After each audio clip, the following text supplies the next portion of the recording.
অস্পষ্টতার কথা নুরুল হক নূর তুলে ধরছিলেন। যদি বাস্তবতা তাই হয় তাহলে রাজনৈতিক দলগুলোর সাথে ঐক্যমত্য ছাড়া সংস্কার কতটা ফলপ্রসূ হবে?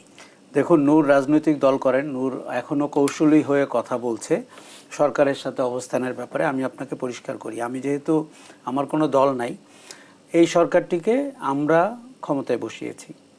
এই সরকারের রাজনৈতিক শক্তিরা রাজপথে, পলাতক শক্তি কোনো বিবেচনার বিষয় না। আপনি যদি বাজারের রাজনৈতিক শক্তিদের সাথে যোগাযোগের ভিত্তিতে, সমন্বয়ের ভিত্তিতে কাজ না করেন, তাহলে আপনি যে শপথটি নিয়েছেন সেটিও প্রায় ভঙ্গ করছেন। কারণ আপনাকে যদি গুটিকয় ছাত্র অথবা বৈষম্য বিরোধী আন্দোলন চালায়, তাহলে কিন্তু আপনি পুরো প্রেক্ষাপটটি ধরতে পারছেন না। দেখুন, তারা হয়তো উপদেষ্টা আছেন, তারা রাজনৈতিক সচিব হিসাবে আছেন এবং আশেপাশেই থাকছেন, কিন্তু তাদের বর্ণনা বিবৃতি বাংলাদেশের বর্ণনা বিবৃতি না। এবং তাদের কথায় যদি আপনি কাউকে মাস্টার মাইন্ড বলেন, তাদের কথায় যদি আপনি এটিকে ছাত্রদের নিয়োগকর্তা বলেন, এটি আমার ধারণা বেশ বড় রকমের ভুল হচ্ছে। মনে রাখতে হবে, এই অভ্যুত্থানটি ছাত্র শ্রমিক জনতার। সেখানে কিন্তু এখনই প্রশ্ন এসেছে, অভ্যুত্থানের মালিকানা কার? অভ্যুত্থানের মালিকানা নিয়ে যে কথা বলছে ততই অভ্যুত্থানকে ক্ষতি করছে। কেউ মাস্টার মাইন্ড হলেও অভ্যুত্থান ক্ষতিগ্রস্ত হচ্ছে, আবার জামাত ইসলামী বা বিএনপি যদি লাশের সংখ্যা বলে থাকে সেটিও অভ্যুত্থান। যতটা কাদা ছোড়াছুড়ি হবে, অভ্যুত্থানের অর্জন ততটাই ম্লান হবে। সরকার যতটা অস্পষ্ট হবে, ধীরগতির হবে এবং রাজনৈতিক দলগুলোর সাথে যোগাযোগ না করে আগানোর চেষ্টা করবে, তত এই সরকার লক্ষ্যভ্রষ্ট হবে। দেখুন, এখনই আমরা সরকারের অস্তিত্ব টের পাচ্ছি না। আমি আপনাকে পরিষ্কার করে বলি, 60 দিনে আমি সরকারকে একটি বিপ্লবী সরকার হিসাবে দেখতে চেয়েছিলাম। যেই দিন সরকারটি গঠিত হলো সেই দিন আমি প্রথম হতাশ হলাম। কেননা এই সরকারে যে সমস্ত ব্যক্তিবর্গকে উপদেষ্টা হিসেবে আমরা দেখলাম, তারা কোনো বিপ্লবী সরকারের উপদেষ্টা হতে পারেন না। কেননা তারা অনেক ভালো মানুষ, শিক্ষিত লোক, অভিজ্ঞতা রয়েছে, কিন্তু যেই ক্ষিপ্রগতি, যেই রকমভাবে একটি বিপ্লবী সরকারের আচরণ করার কথা, তার জন্য তারা ফিট না। এবং গত 50 দিনে তারা সেটি প্রমাণ করেছেন। এখন আপনি যদি রাজনৈতিক দলকে ডায়ালগে না ডাকেন, তাদের সাথে আপনি শেয়ার না করেন আপনার রোড ম্যাপ কি, আপনার এই যে নূর যে কথাটি বলল যে পর্যায়ক্রমিক সাফল্য, যে আপনি 50 দিনে 30 দিনে কত দূর এগিয়েছেন, 50 দিনে কত দূর এগিয়েছেন। আমরা সাংবাদিকতায় একটা কাজ করতাম যে 100 দিনের সময় দিলাম।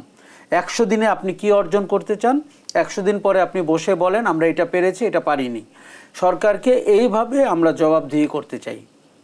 এখন সরকারটি যদি ভাবতে থাকে যে তার নিয়োগকর্তা গুটিকয় স্টুডেন্ট, তাহলে কিন্তু উনি বোকার স্বর্গে বাস করছেন। যেই 1500 মানুষ জীবন হারিয়েছে, তার মধ্যে কজন স্টুডেন্ট রয়েছে? অফকোর্স স্টুডেন্টরা ডাক দিয়েছে, তারাই পর্যায়ক্রমিক আন্দোলনটি করেছে এবং কোনো রাজনৈতিক শক্তির ব্যানারে না, এই ছাত্রদের ব্যানারে। এটিও একটি বড় পরিচয় ছিল। বিএনপি চেষ্টা করেছে 15 বছর, নূররা রাস্তায় যথেষ্টভাবে অত্যাচারিত হয়েছে, কিন্তু সেটিতে মানুষ নেমে সরকারকে টেনে হিঁচড়ে নামানোর যে প্রতিজ্ঞা, সেটি কিন্তু ঘটেনি। তার মানে হচ্ছে যে ছাত্ররা নেতৃত্ব দিয়েছে, কিন্তু সব কিছু যদি আপনি বলতে থাকেন তারাই করেছে, তারাই নিয়োগ দিয়েছে, তারাই দেখভাল করবে, এটি আমার মনে হয় যে বাংলাদেশের প্রত্যাশার অনুযায়ী যাচ্ছে না। এখন আপনি যে অস্পষ্টতার কথা বললেন, যে দূরত্বের কথা বললেন, এটি খুব দ্রুত। দেখুন, আপনি যদি বুঝতে পারেন, আমি যদি বুঝতে পারি, সরকার বুঝতে পারে না, তাহলে তারা আগামীকালকে কেন মিটিং ডাকছে না, কেন পরশুদিন মিটিং ডাকছে না? সব দলকে নিয়ে মিটিং করুক। তারপরে আবার যেটি ঘটনা ঘটেছে, কোনো দল, জামাত ইসলামীর কথা নূর বলছিল যে তাকে নিয়ে আপনারা বাড়াবাড়ি করছেন, সেটি সেনাপ্রধানও করেছেন, সেটি কোনো উপদেষ্টাও করেছেন, সরকারের অন্যান্য মিটিংও আমরা তাই দেখতে পেয়েছি, বঙ্গভবনের শপথের সময় তো দেখতেই পেয়েছি। এইভাবে কোনো দিকে ঝুঁকে গেলে তো আপনার হবে না। আপনাকে তো একটি ইন্ডিপেন্ডেন্ট গভর্নমেন্ট, এবং যে গভর্নমেন্টটি আমরা বলতে চাচ্ছি বাংলাদেশের জনগণের সরকার, আমরা নির্বাচিত সরকারকেও জনগণের সরকার বলতে পারি না। কেননা দেখা যায় যত % ভোট পেয়ে তিনি সরকার হয়েছেন, তার থেকে বেশি ভোট বাইরে রয়েছে। কাজেই এই যে আমরা যে ধরেন ফরহাদ মজহারের মতো বুদ্ধিজীবী যারা এই বিপ্লবকে ত্বরান্বিত করেছেন, দানা বাঁধতে সাহায্য করেছেন, তাদের হতাশা কিন্তু আমি টের পাচ্ছি। কেননা তারা বলছেন যে বিপ্লব হয়েছে, বিপ্লবী সরকারের চেহারা বিপ্লবের মতো না।